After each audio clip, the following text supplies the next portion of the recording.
Okay, let's take a quick look at activities. Activities are a relatively simple concept in analytical chemistry. It's really just a fudge factor for you to talk about how much of your species are actually available to do something, so be measured by a probe, or if you are doing electrochem, are able to take place in a reaction. So let's say you're in a situation like this, where you've got 0.1 molar HCl solid, and you put it into 1 liter of solution. You're expecting a 0.1 molar solution with a pH of 0, right? You put it in, you measure your pH, it comes out as 1.1. And you're like, what? Why not 1? Why don't I have all of my H plus being registered by my pH probe? Well, this is what you are expecting, right? Here is my pH probe, and here is my H plus. Well, sometimes you got to think about what's happening on the molecular scale as well. So we got our H plus, we got our Cl minus, we stick them into water, and it's being solvated by the H2O. So the plus end of the water is going to be attracted to the minus end of the chlorine, and then you got a partial negative on the oxygen, was attracted to the H plus, right? So we're solvating these things, they're going all around, and in order for me to make that measurement, my H plus has to get over to this probe, right? But now, let's say we're working in a situation where we got some other stuff going on in our solution, right? Let's say we throw in some sodium acetate. Right?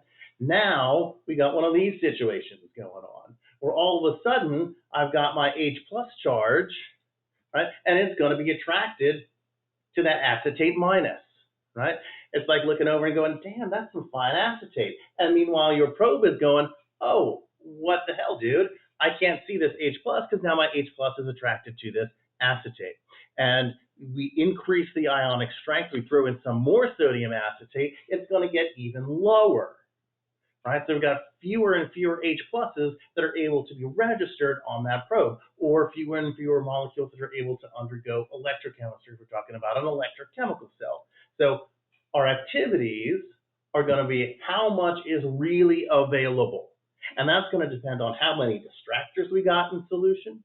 So what's our ionic strength, and who you are. What is your charge, and what is your size, your dissolved ionic radius. So our ionic strength, if we add an electrolyte, we can shift its equilibrium. It's going to depend on the chemical nature of the electrolyte, but it's also going to depend on this ionic strength. The equation for that is super simple. We give it the symbol mu and say it's 1/2 of the sum of the concentrations times the charges squared for each species. So Na, sodium, +1 would be concentration of sodium, +1 squared. If I've got potassium, it's going to, or sorry, calcium 2 plus, it's going to be the concentration of calcium, and 2 squared. So for solutions of an ionic strength of 0.1 molar or less, the above is going to hold. At higher strength, this independence is going to disappear. And this M is an analogy to molar, not to be confused with the true value, mu, that we're talking about when we're doing statistics. So here's an example, a couple of examples. If we got 0.1 molar potassium nitrate, mu is going to be 1/2 of 0.1, that's coming from the potassium squared, and 0.1 from the nitrate squared, 0.1 molar. If I'm looking at sodium sulfate, 0.1 molar sodium sulfate, my ionic strength is going to be 1/2 of 0.2, because we're going to multiply our sodiums by 2. So 0.2 times 1 squared, and 0.1 times 2 squared, 0.3 molar. If I've got a solution of both 0.1 molar sodium sulfate and 0.05 molar potassium nitrate, I just add those guys up. So it's going to be 1/2 of 0.05 times 1 squared from the potassium, 0.05 times 1 squared for the nitrate, 0.2, the sodium, got 2 sodiums, so the concentration of sodiums times 1 squared for the sodium, 0.1 times 2 squared for the sulfate. So you get 0.35 molar. There is a quick and dirty way to do some of these. Looking at the type of electrolyte you've got. So if it's a 1-to-1 electrolyte where it's one charge and one charge, ionic strength is just going to be the concentration of that sodium. If it's a 1-to-2, like barium nitrate or sodium sulfite, it's going to be 3 times the concentration. And if it's a 1-to-3, like aluminum nitrate or sodium phosphate, it's going to be 6 times. If it's 2 to 2, like magnesium sulfate, it's going to be 4 times the concentration. Right, so this is just a quick and dirty way. It's not like this is a hard concentration, hard calculation to do. Sometimes you're going to mix things together, right, like this, and so you'll have to do the longer calculation. But, ionic strength of a solution of a strong electrolyte consists solely of singly charged ions is identical with its total molar salt concentration. So for solutions with ionic strength of 0.1 molar or less, the electrolyte is independent of the kind of ions that are in there, dependent only on the ionic strength. So when we go back over here to our initial thing, right, we don't care, right, who she is. We just care that there's a lot of them in solution. So we're looking at the total ionic strength in solution, because those interactions are going to interfere with what we would expect our normal concentration or availability to be. Okay? So how do we calculate this activity coefficient? Well, our activity of a species is a measure of its effective concentration as determined by lowering of the freezing point of water, by electrical conductivity, by mass action. So you get it from measuring something with a probe, like our pH probe, or you get it from a voltage. And it's real simple to calculate. So our activity, which will give the symbol A, and then sub whatever our species is. So A sub H plus or A sub Cl minus is going to be equal to gamma times X. And gamma is going to be our fudge factor or correction factor. That's called the activity coefficient. So if you've got some sort of sparingly soluble salt, and so you've got a KSP for that, if you had silver chloride, for example, it'd be Ag, concentration of Ag times the concentration of Cl. Well, we're going to write that out in terms of activities instead. So it's going to be the activity of the Ag and the activity of the Cl. And that's going to be the concentration times gamma for the one, and the concentration times gamma for the other one. So gamma y times the concentration of y. And we're going to raise these, if you're going to raise something to an exponent for your regular old concentration, you do the same thing with the gamma. Right? So you can, right, treat each of these as normal, but with this adjusted value. And you can pull all the gamma terms together. So if I look at just this part, it looks like your regular old expression for a KSP. Right? All we're doing is we're correcting it by these fudge factors gamma, and we're going to raise them to the appropriate exponents just like we would over here. And we're going to call this part over here K prime SP. And so our real KSP value is going to be our nominal value, which we'll call the K prime SP, times our gamma fudge factors. Right? So if we look at this in a graph, as we increase our ionic strength, our activity coefficient gamma gets lower and lower and lower. So the more stuff I've got in solution, the less things I have available to do the work that I want to do, to be measured by a chemical system, to provide voltage, to lower the freezing point, whatever it is we're trying to do, right? Our availability decreases. Our activity is always going to be less than our concentration. It's always going to be less than or equal to. And that's because our values for gamma are going to be at most 1, and they're always going to go down. Right? So how do you calculate these guys? So you can do it the hard way using the Debye-Huckel equation, or you look it up on a table.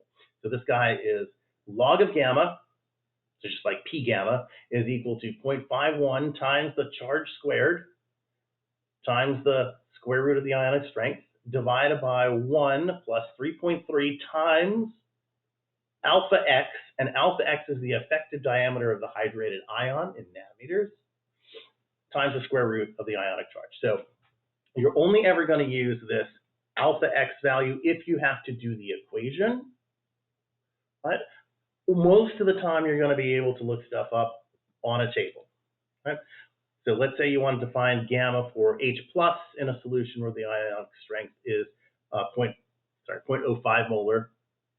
So 0.05 molar, we're going to look at H3O plus. We're then going to find the appropriate column, and we're going to look up the value. So it's 0.85 or 0.05 molar. So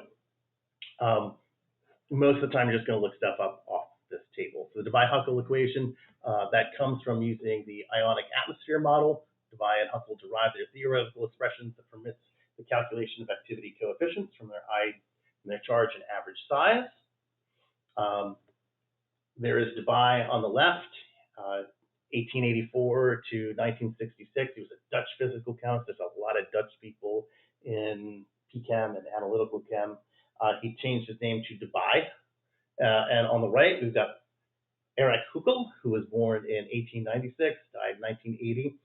He was the guy who introduced the theory of the carbon-carbon double bond based on quantum mechanics. And this is, of course, the good cat Huckel from Richard's Carry. So we've got KSP prime is the concentration solubility product, and KSP is the thermodynamic equilibrium constant, or regular old K. But for real, using all of the activities, the activity coefficients vary with ionic strength in such a way as to keep KSP numerically constant and independent of the ionic strength. So properties of some of these activity coefficients, like we said, it's the measure of the effectiveness with which that species influences an equilibrium. So in dilute solutions, where our ionic strength is basically 0, gamma is going to be 1. And our activity is going to be our nominal concentration, and our K prime and KSP are going to be the same things. At moderate ionic strengths, gamma is always going to be less than 1. And you're only ever going to have a gamma if you're a charged species. So something like benzene, which is not charged, no gamma. Something like sucrose, no charge, no gamma.